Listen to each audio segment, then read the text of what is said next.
শুভ সকাল বন্ধুরা। এখানে 600 গ্রাম মতো খাসির মাংস আছে।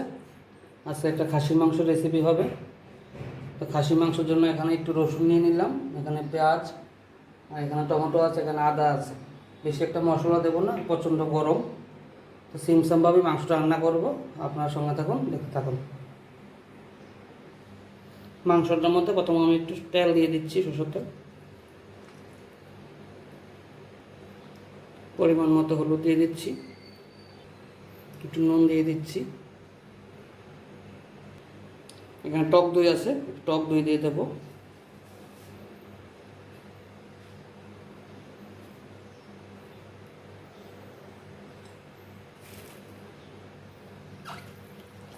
এবার মাংসটাকে ভালো করে একটু মেখে আধা ঘন্টার জন্য আমি রেখে দেবো।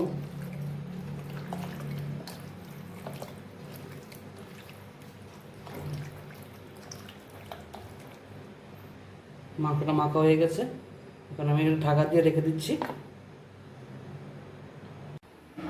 আমি প্রথমে একটু আলুটা ভেজে নেব।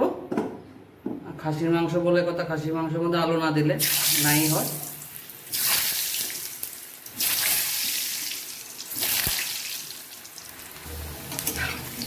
আলুটা একটু লাল লাল করে ভাজতে হবে, কারণ ভাজার মধ্যে 60-70% সিদ্ধ হয়ে যাবে।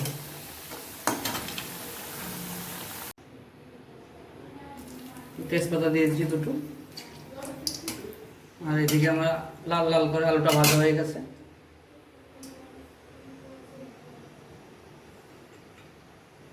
এলাচ দারচিনি দিয়ে দিয়েছি।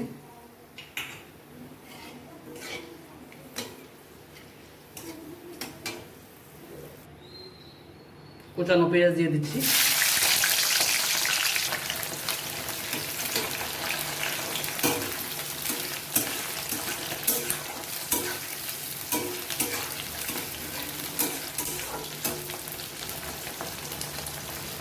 আলাদা করে আমি মশলা করে নিয়েছি, কাঁচা লঙ্কা আছে, জিরা, ধনিয়া, রসুন আছে, আদা আছে, সব একসঙ্গে আমি পেস্ট করে নিয়েছি। এটা আমি এখন এটার মধ্যে ঢেলে দিচ্ছি মশলাটা।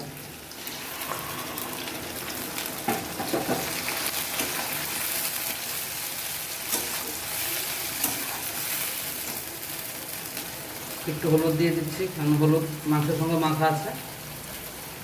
পরিমাণ মতো আমি নুন দিয়ে দিচ্ছি, আর নুনটাও মাংসের সঙ্গে মাখা আছে, একটু কম কম করে দিতে হবে।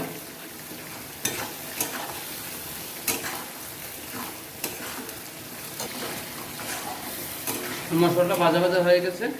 তো মশলাটার মধ্যে আমি একটু চিনি দিয়ে দিচ্ছি, কারণ চিনিটা দিলে আপনার মাংসের কালারটা লাল লাল দেখাবে।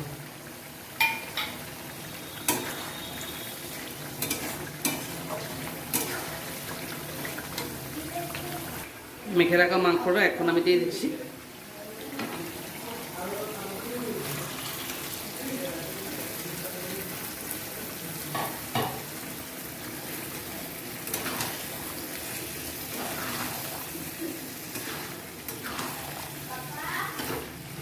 মাংসটা ঢেকে রাখবো এখন আমি। লাস্টটা এটার মধ্যে আমি টমেটো দিয়ে দেবো। আমার মাংসটা মোটামুটিভাবে হয়ে গেছে। এখন আমি এটার মধ্যে টমেটো দিয়ে দিচ্ছি।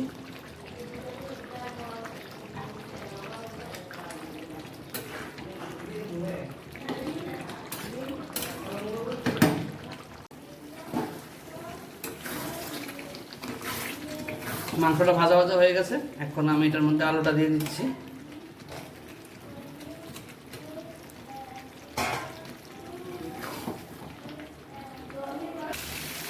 মাংসটার মধ্যে আমি এখন ঝোলের জন্য একটু জল দিয়ে দিচ্ছি।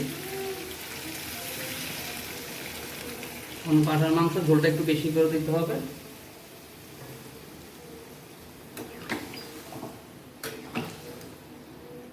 ঝোলের মধ্যে মাংসটা একটু সিদ্ধ হবে।